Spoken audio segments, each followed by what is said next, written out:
తాజాంశాన్ని చూస్తున్నాం. Cinema OTT piracy కేసులో cyber crime పోలీసులు దర్యాప్తు వేగవంతం చేశారు. తాజాగా 4 ఐబొమ్మ ఏజెంట్లను అరెస్ట్ చేశారు. మరిన్ని వివరాలు మా ప్రతినిధి నాగార్జున అడిగి తెలుసుకుందాం. నాగార్జున, పైరసీ కేసు విచారణలో పోలీసులు ఎంతవరకు పురోగతి సాధించారు?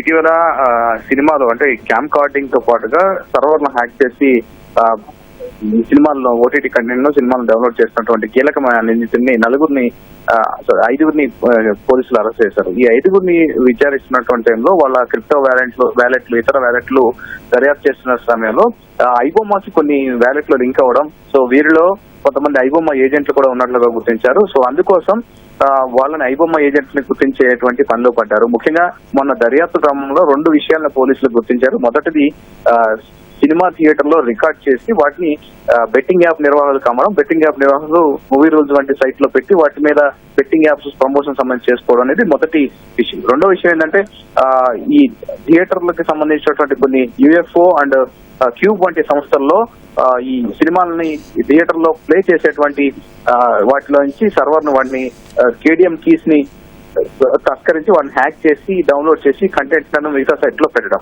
తర్వాత ఇప్పుడు వాళ్ళని దర్యాప్తు చేస్తున్న క్రమంలో ఐబొమ్మకి సంబంధించినటువంటి ఒక ఏజెంట్ల వ్యవహారం బయటపడింది. సో వాళ్ళ విషయాన్ని వాళ్ళ వెబ్సైట్ హ్యాక్ చేస్తున్న సమయంలో కొన్ని ఐపీ అడ్రస్ చేంజ్ చేస్తూ ఐబొమ్మ పేరు కాకుండా బప్పు అనేటువంటి మరొక పేరుతోటి ఇటీవల పోలీసులకి కొంత తలనొప్పిగా మారింది. సో వాళ్ళని పట్టుకునేందుకు పోలీసులు కృషి చేస్తున్నారు, అధునాత్మక సాంకేతికను వినియోగిస్తున్నారు. సో వాళ్ళని పట్టుకునేటువంటి క్రమంలో ఐబొమ్మకు సంబంధించినటువంటి కొంతమంది ఏజెంట్లు వాళ్ళు పోలీసులకు సవాల్ ఇచ్చారు. తమని పట్టుకోలేరంటూ ఏదైతే పట్టుకోవాలంటూ సవాల్ ఇచ్చారు. గతంలో కూడా కొన్ని సినీ సెలబ్రిటీలకు కూడా ఇదే విధంగా వాళ్ళు సవాల్ ఇచ్చారు. భారీ బడ్జెట్ లో సినిమాలు తీస్తున్నారు, సినిమాలు తీసిన తర్వాత వాటిని ఈ పేదవాళ్ళకి అందకుండా పోతున్న యాంగిల్లో వాళ్ళు ఒక పోస్ట్ పెట్టడం జరిగింది. రీసెంట్ గా ఈ హైదరాబాద్ సైబర్ క్రైమ్ పోలీసులు చేస్తున్నటువంటి దర్యాప్తులో భాగంగా వారు హైదరాబాద్ పోలీసులకి ఒక చేతనైతే మమ్మల్ని పట్టుకోండి, మమ్మల్ని లొకేట్ చేయలేదనే విషయాన్ని సంబంధించి అయితే దీన్ని సవాల్గా స్వీకరించినటువంటి సైబర్ క్రైమ్ పోలీసులు అధునాతన సాంకేతిక వాడి యూపీ, బీహార్ లో ఉన్నటువంటి ప్రధాన 4 ఏజెంట్లని ఈ ఐబొమ్మ కోసం పనిచేసిన వారిని గుర్తించారు. సో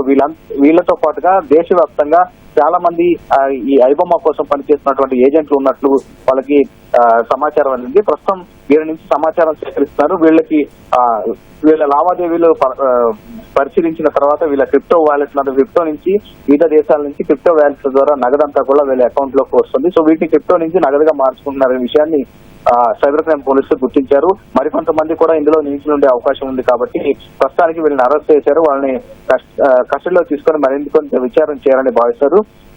సో ఇప్పుడు ఓవరాల్ గా అయితే ఈ పైరసీ వ్యవహారానికి సంబంధించి దేశవ్యాప్తంగా లింకులు ఉన్నట్టు తెలుస్తుంది. కేవలం తెలుగు ఒకటే కాదు, తెలుగు, మలయాళం, తమిళ్, కన్నడ, హిందీ ఈ సినిమాలన్నింటినీ కూడా మొదట థియేటర్ లో వచ్చినటువంటి పైరసీ చేసినటువంటి మూవీ రూల్స్ పెట్టడం, అది ఆ తర్వాత ఓటీటీలోకి ఎప్పుడైతే వస్తుందో ఓటీటీ కంటెంట్ అంతా కూడా ఐబొమ్మ ట్రాక్ చేయడం అనేది ఈ మొత్తం నిర్వాహకులంతా మారింది.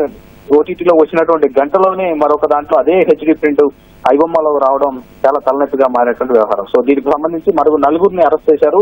సో వీరి నుంచి సమాచారం వచ్చిన తర్వాత మరికొంతమందిని కూడా ఈ కేసులో అరెస్ట్ చేసే అవకాశం ఉంది. ధన్యవాదాలు నాగార్జున.